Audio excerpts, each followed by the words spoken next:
نحمدہ و نصلی علی رسولہ الکریم اما بعد فاعوذ باللہ من الشیطان الرجیم بسم اللہ الرحمن الرحیم یا ایہا الناس انا خلقناکم من ذکر و انثی وجعلناکم شعوبا وقبائل لتعارفوا ان اکرمکم عند اللہ اتقاکم ان اللہ علیم خبیر صدق اللہ العظیم۔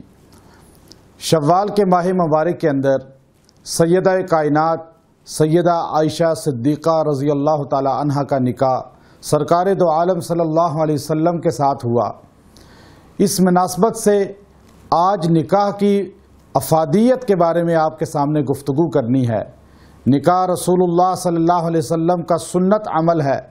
سیدنا آدم علیہ السلام سے لے کر آج تک جتنے انبیاء آئے، جتنے رسول آئے، جتنی شریعتیں آئیں، تمام کے نزدیک نکاح لازم عمل تھا اور قوموں کا آپس میں تعلق نکاح کے ذریعے ہوتا تھا، اور انجیل، تورات، زبور، قرآن حکیم، صحف جو ہیں ان تمام کے اندر نکاح کا ذکر موجود ہے۔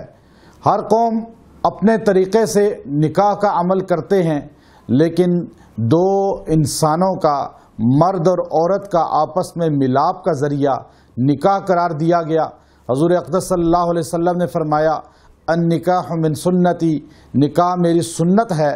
سیدنا علی رضی اللہ تعالیٰ عنہ روایت کرتے ہیں رسول اللہ صلی اللہ علیہ وسلم نے فرمایا فمن رغب عن سنتی فلیس منی، جو نکاح سے اعراض کرے گا اس کا میرے ساتھ کوئی تعلق نہیں۔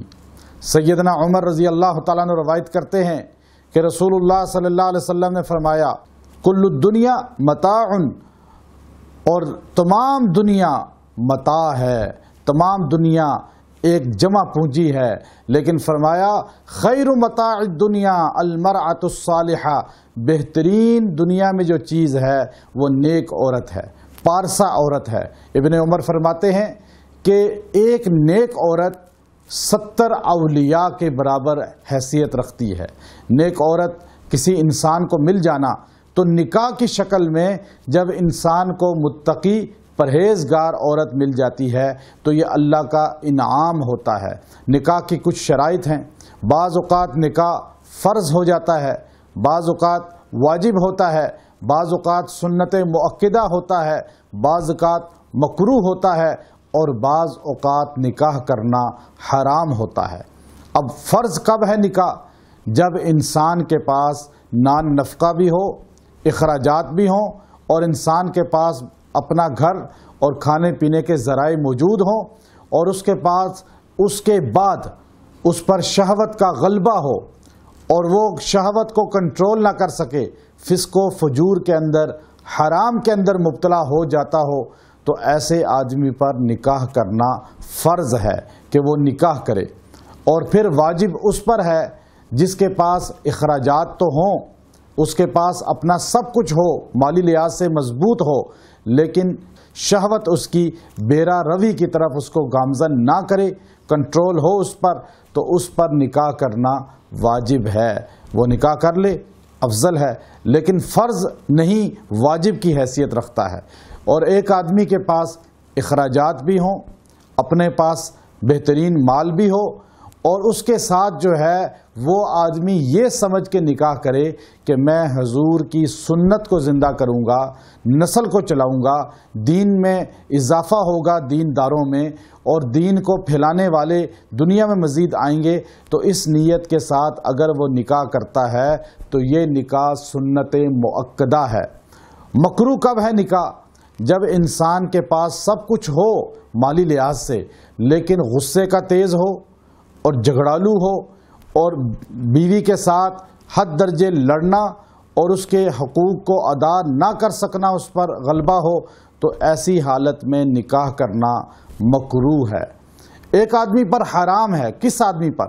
جس کے پاس نہ جسمانی طاقت ہو، نہ اس کے پاس مال ہو، اور اس کے ساتھ اس کے اخلاق بھی اتنے برے ہوں کہ وہ لڑاکا اور بیوی کے ساتھ بالکل اس کو پتہ ہو کہ نباہ نہیں کر سکتا، تو ایسی حالت میں نکاح کرنا اس پر حرام ہے۔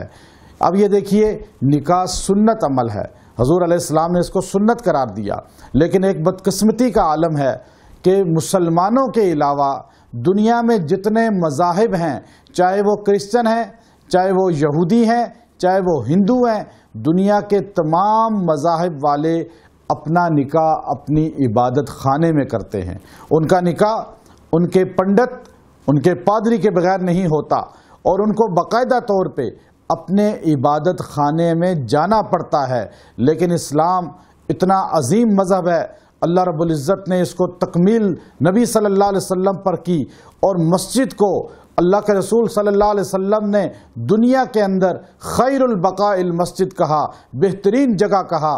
لیکن آج مسلمان شادی حالوں میں، آج مسلمان گھروں میں اور اوپن ایریے میں نکاح کرنے کو اپنے اوپر غلبہ اور اپنے اوپر لازم قرار دیتے ہیں، اور مساجد میں نکاح کرنے کو معیوب سمجھتے ہیں۔ یہ سمجھتے ہیں لوگ کیا کہیں گے، برادری والے کیا کہیں گے۔ حالانکہ میں نے پہلے بتایا پوری دنیا میں جتنے مذاہب والے ہیں وہ اپنے نکاح اپنی عبادت خانوں میں کرتے ہیں۔ مسلمانوں کو چاہیے کہ مساجد کے اندر نکاح کریں، بے شک رخصتی گھروں سے ہو، شادی حالوں سے ہو، لیکن نکاح مسجد میں ہونا چاہیے۔ جب نکاح مسجد میں ہوگا تو پھر اس جوڑ میں محبت پیدا ہوگی، ان دو خاندانوں میں، دو نفوس میں الفت پیدا ہوگی، برکت پیدا ہوگی، یہ رشتہ پائیدار ہوگا اور دائمی ہوگا، اور اللہ رب العزت اس کے ذریعے نیک اور پارسا اولاد ان کو عطا کریں گے۔ اس لیے نکاح کا عمل مساجد میں، یہ ترغیب اپنے خاندان میں، اپنے گھروں میں چلانی چاہیے کہ ہم حق دین والے ہیں، ہم محمد عربی صلی اللہ علیہ وسلم کے ماننے والے ہیں، ہم مساجد کے اندر ہماری عبادت، نکاح ایک عبادت عمل ہے۔ سیدہ عائشہ صدیقہ روایت کرتی ہیں، رسول اللہ صلی اللہ علیہ وسلم نے فرمایا بہترین نکاح وہ ہے جس میں سہولت ہو، یعنی حق مہر کم ہو اور عورت کی طرف سے بھی زیادہ تقاضا نہ ہو سامان کا، کپڑوں کا۔